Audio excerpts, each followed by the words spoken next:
మాత్రం ధూమ్ధామ్గా అన్ని సాంగ్స్ వేస్తున్నావు. ఇది ఇంకొక విషయం మర్చిపోయాను. చెప్పు. ఈ ఫీల్డ్లోకి నేను ఇంత బాగా సక్సెస్ అవుతున్నా అంటే అయినా అంటే ఇంకో సావాసం ఏంటంటే మా గురువు గారు ఓకే పోలోజు సత్యం సార్ అని చెప్పి ఆయన ఫోక్లో ఎంఏఎం ఫీల్డ్ చేశాడు. ఆయన మన రాజు కనకల్ల సార్ వీళ్ళంతా ఒకటే బ్యాచ్ ఓకే ఓకే తెలుగు యూనివర్సిటీలో. సో ఆ సార్ నాకు లైక్ దాన్ని ఏమంటారు నిచ్చెన అంటారు కదా సారే ఓకే నా లైఫ్కి. ఎవరో ఒక గురువు ఉంటే మనం ఇంకా ఫాస్ట్గా వెళ్ళగలుగుతాం అనేది అందుకని ఇదే అనమాట నిదర్శనం. సూపర్. అలాగే ఈ సాంగ్స్ రాయడము పాడడము ఓకే, మరి డాన్సర్గా ఎక్కడి నుంచి మొదలైంది? అదే నేను స్కూల్లో డాన్స్ చేస్తుండే చిన్నప్పటి నుంచి. నేను ఇంట్లో మా డాడీ టేప్ రికార్డ్ ఉండేది క్యాసెట్ది. అది మేము పూనా బొంబాయి వెళ్ళినప్పుడు మా డాడీ తీసుకొని ఇంట్లో పెడుతుండే. అది సెటర్ టీవీ ఉంటుండే ఓల్డ్ బ్లాక్ అండ్ వైట్లో. తర్వాత ఇదో విసిడి ఉంటుండే, ఇవన్నీ ఉంటుండే మా ఇంట్లో.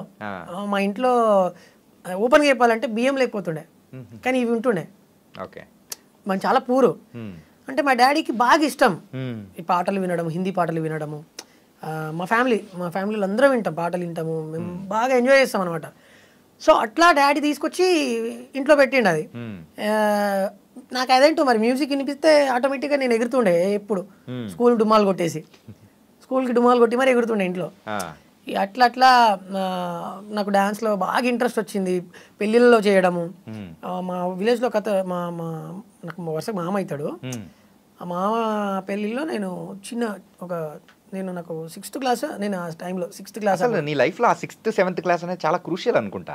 ఏంటంటే ఒక లిరిక్స్ రాయడానికి కానీ అండ్ దాంతోపాటు ఇలా డాన్సింగ్ మరి నీ కెరియర్ మొదలెట్టడానికి కానీ మంచిగా ఉపయోగపడినట్టుంది.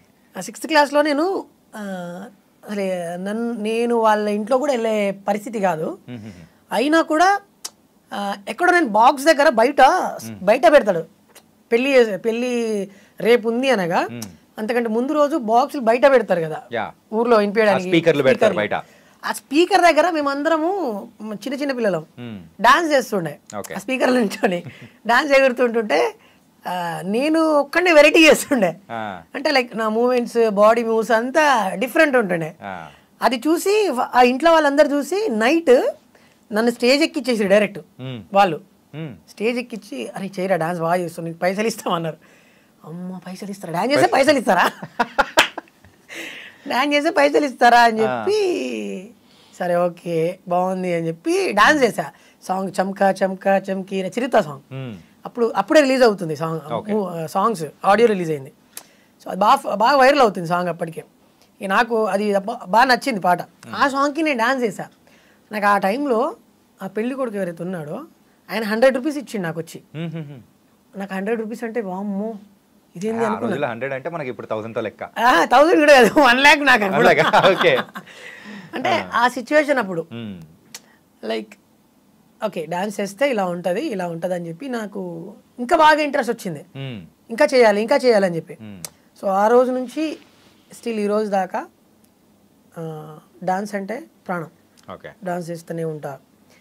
ఏదో ఒకటి నా మైండ్లో నడుస్తూనే ఉంటుంది ఈ ఫీల్డ్ వరకు. మరి ఈ డి అనేది ఎట్లా వచ్చింది అసలు?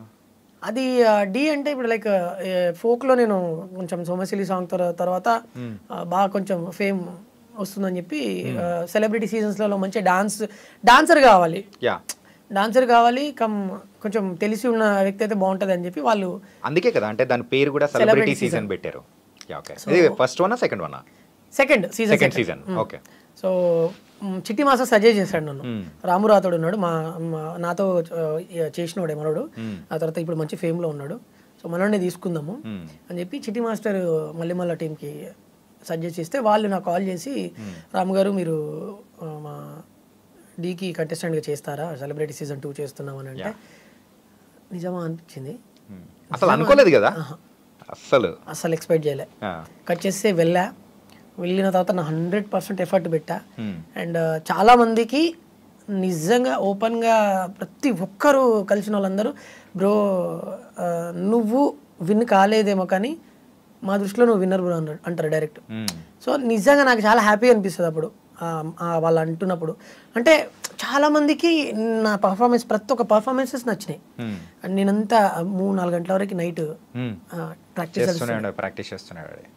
ఇది లాస్ట్ క్లైమాక్స్, సో ఆ సీజన్ క్లైమాక్స్ సో ఇద్దరు విన్నర్స్ని నిల్చోబెట్టి, సో నువ్వు ఇంకో పక్క జానులిరి, సో ఇద్దరిని నిల్చోబెట్టి ఆ టైంలో సో గెలుస్తానా గెలవనా అని చెప్పేసి అప్పుడు నువ్వు గెలవలేకపోయావు. సో అప్పుడు దాన్ని ఎలా యాక్సెప్ట్ చేసుకొని మనం ముందుకెళ్ళావు చెప్పు. నేను లైక్ నాది గ్రాండ్ ఫినాలే 11-1లోనే నేను ఎలిమినేట్ అయ్యా. వీళ్ళు లెవెల్ 2 ఎవరెవరంటే పండు మాస్టర్ వాళ్ళ టీము, ప్రేమ్ రంజిత్, జానులిరి. సో వీళ్ళిద్దరూ లాస్ట్, మనోడు రన్నర్ అప్, మన జానులిరి విన్నర్. సో నేను థర్డ్ వన్ అనమాట. సో లెవెల్ 1లోనే నేను ఎలిమినేట్ అయ్యా. సో అప్పుడు దాన్ని యాక్సెప్ట్ చేసుకొని మరి ముందుకు వెళ్ళడానికి ఎలా అనిపించింది? సో అంటే గెలుపు ఓటమిలు అనేది నాకు, నేను ఆల్రెడీ లైక్ చాలా మందికి నేనే మోటివేట్ చేస్తుంటా. అదేదో నాకే జరిగినప్పుడు నేను ఎందుకు స్పాంటేనియస్గా తీసుకోవద్దు? అంటే చెప్పడం అది వేరుంటుంది, కానీ మనకు అంటే మన వరకు వచ్చేటప్పటికి మనం కూడా అలాగే రియాక్ట్ అవుతాం కదా. సో దాన్ని రియాక్షన్ అనేది కూడా వేరుంటుంది. గణేష్ మాస్టర్ ఒక మాట చెప్పారు, రాము ఇక్కడ నీకు లేకపోవచ్చు, ఇది నీది కాకపోవచ్చు, ఫ్యూచర్లో నీకు ఎక్కడో ఉంది, చాలా పెద్దదే ఉంది అన్నాడు. సో ఆ మాట నేను మైండ్లో పెట్టుకున్నా. మరి జడ్జెస్ వాళ్ళందరూ సపోర్ట్ ఎలా ఉంది? చాలా బాగుండే అసలు.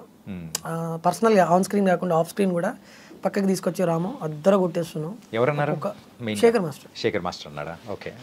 అద్దర కొట్టేస్తున్నావు, ఒక్కొక్క పర్ఫార్మెన్స్ చాలా బాగా చేస్తున్నావు, ఇలాగే కష్టపడు, విన్ అయ్యే చాయిసెస్ ఉన్నాయి అన్నాడు. అంటే అట్లా చాలామంది అసలు జడ్జెస్ ఎవరు సజెస్ట్ చేయరు, ఎందుకంటే ఒక జడ్జిగా తన పని చేస్తుంటాడు. బట్ ఆయన పర్సనల్గా నాతో మాట్లాడాడు. సో నాకు చాలా హ్యాపీ అనిపించింది.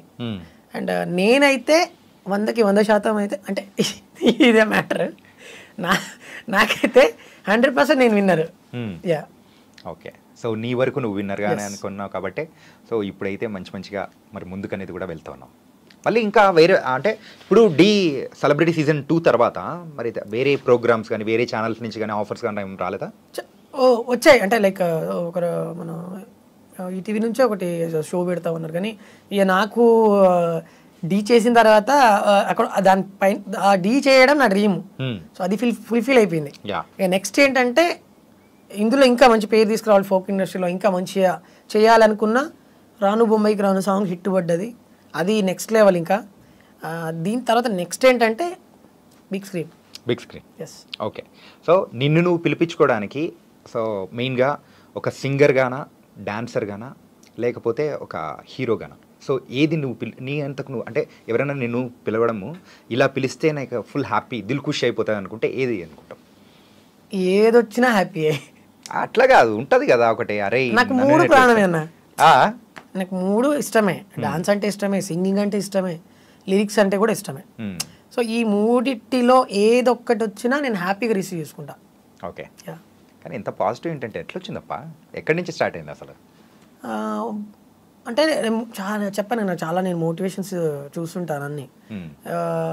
నాకు మోటివేషన్స్ వీడియోస్ అంటే చాలా ఇష్టం. బాగా నా రీల్స్ ఇన్స్టాలో నేను అన్నీ అవే చూస్తుంటాను అనమాట. ఎందుకంటే మనం ఏది కూడా మనకి శాశ్వతం కాదు కదా. రాను బొంబాయికి రాను ఆ సాంగ్, ఆ ఫేమ్ అనేది కూడా శాశ్వతం కాదని కూడా నీకు కూడా అర్థమైపోయింటుంది కదా, కొన్ని రోజుల వరకు ఉంటుంది. అది అనుకోకుండా వచ్చింది కదా, అనుకోకుండా వచ్చింది. ఏదైనా కానీ ఒక ఫేమ్ అనేది వచ్చిందంటే అది శాశ్వతం కాదు, కొన్ని రోజుల వరకు మాత్రమే ఉంటుంది. మరి దీన్ని బేస్ చేసుకొని నెక్స్ట్ అంటే ఏం చేద్దాం అనుకుంటున్నాం అన్న? అంటే లైక్ నేను ఫ్యూచర్లో మూవీస్లలో సాంగ్స్ పాడడానికి వచ్చినా యాక్సెప్టెడ్, వెళ్ళిపోతా, పాడతా.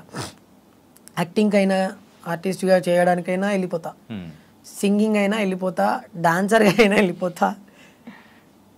కొత్త స్టెప్స్ నేర్పిస్తూ ఒక కొరియోగ్రాఫర్గా వెళ్ళడానికి కూడా రెడీ?